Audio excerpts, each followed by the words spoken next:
20 Eylül'de cumartesi günü gerçekleştirdik kadın kurulumuzu ve bu kurulu örgütlü kadınlardan demokratik topluma şiarıyla gerçekleştirdik. Hem süreci karşılayan bir kurul olmasını istedik.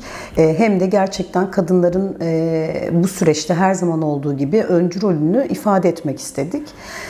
Bu bağlamda güçlü bir İstanbul Kadın Meclisimiz oluştu. Gerçekten çok farklı yapılardan kadınların bir araya geldiği ve süreci sahiplenen kadınların sözünün olduğu bir meclisimiz oluştu.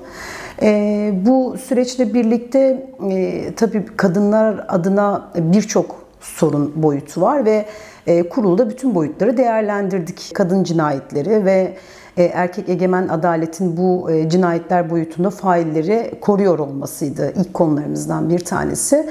Ve yeni döneme girerken kurul kararlarımızdan bir tanesi de bu kadın cinayetlerine ve kadın kazanımlarına dönük saldırılara karşı sürekli bir eylemsellik halinde olmak.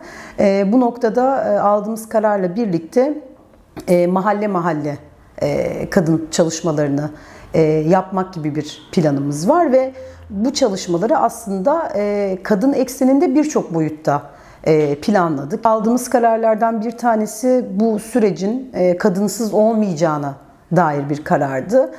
Hani son dönemlerde gerek işte Orta Doğu'da gelişen kadın direnişlerinin Jinjiyan Azadi felsefesiyle aslında dünyada ses olması, kadınların kurucu rol üstlenmesi ile birlikte biz de HDK Kadın Meclisleri olarak bu süreçte neler yapabileceğimizi konuştuk.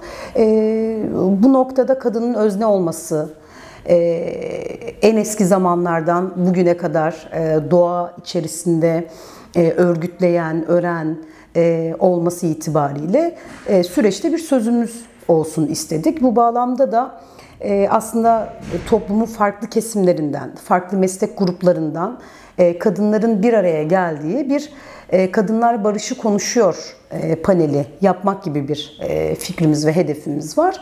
Tabii bu kararları aldığımızda aslında ulaşmak istediğimiz şey şu: hani bir örgütlülük açığa çıkarmak, bir bilinci açığa çıkarmak gibi bir hedefimiz var. Dolayısıyla sokaklardan mahallelere, mahallelerden ilçelere ve ilçelerden İstanbul'un geneline yayılacak bir örgütleme çalışması planlıyoruz. HDK'nin örgütlenme modellerinden birisi zaten toplumsal ihtiyaçlardan doğan örgütlenme şekilleri. Dolayısıyla biz bu aracı kullanmaya devam edeceğiz. Yani bugün baktığımızda ülkedeki sorunların en büyük karşılığını gören ya da bu sorunlardan en büyük zararı gören zaten kadınlar oluyor. Yani bu ekonomik krizden tutun da savaşa kadar, uyuşturucu bağımlılığından tutun da şiddete kadar kadınların içinde olmadığı, kadınların zarar görmediği hiçbir olumsuz durum yok. Dolayısıyla kullanacağımız araçlar gerçekten hem bu meselelerin, bu boyutların kadınlar tarafından bilince çıkarılmasını sağlayacak. Bu noktada bültenler çıkarmayı düşünüyoruz. Bültenleri çıkartırken ama sadece böyle akademik ya da öğretici bir bültenden ziyade gerçekten mahallelerdeki kadınlardan gelen sorunları işleyebileceğimiz, onların sesi olabileceğimiz, belki onların duygularını yansıtabileceğimiz bültenler düşünüyoruz.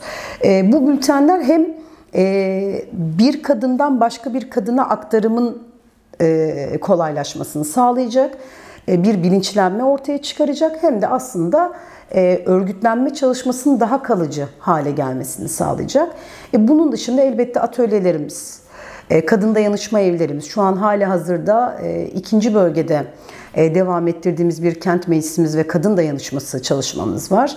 Bunlar güçlenecek. Üçüncü bölgede yine kadın emeğinin ortaya koyuldu ve kadınların gerçekten kendi emekleriyle bir kazanım sağlayabileceği bir kadın kooperatifimiz kurulmuştu geçen dönem. Bunu daha çok güçlendirerek devam etmek istiyoruz. Kurumlar üzerinde işte bu kooperatiflerin diğer kadın emeği eksenli kooperatiflerle iletişiminin sağlanması. Elbette bunlar sadece ürün iletişimi ya da ürün alışverişi olmayacak ama kadınları bir araya getirebilecek noktaları biraz daha tercih edeceğiz.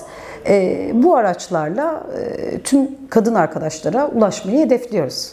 Barış tüm toplumların ihtiyacı. Yani şu anda dünyaya baktığımızda her yerde bir savaş söz konusu. Bu topraklarda her zaman bir barış ihtiyacı hissedildi ve kadınlar bu barışın aslında hep öncüsü oldu. Her ne kadar bu örtünmeye çalışılsa da ya da işte bu erkek egemen sistemin kadını görmezden gelme çalışmaları olsa da kadınlar aslında bu süreçlerin hep kurucu önderleri oldular. Bizim bu noktada HEDEKİ olarak en büyük işimiz, en büyük görevimiz bu zamana kadar yürütülen bütün kadın mücadelelerinin ve bize miras kalan bütün çalışmaların aslında devamını getirmek.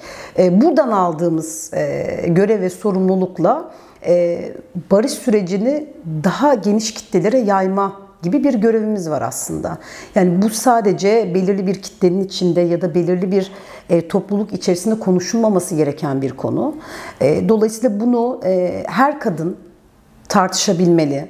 Her kadının barışla ilgili bir söylemi, bir amacı, bir sebebi olduğunu bildirmek ve bunu açığa çıkarmak gerekiyor. Üzerimize düşen bu sorumluluğun kadınlar olarak ne kadar önemli olduğunu ya da bu çalışmanın gerçekten zor ama meyvesinin gerçekten çok güzel olacağını ifade etmek isterim.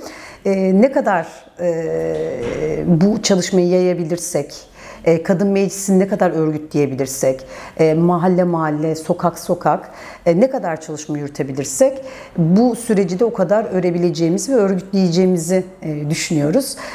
Tüm kadın arkadaşlarımızı bu kadın meclisi çalışmalarımızda görmeyi isteriz.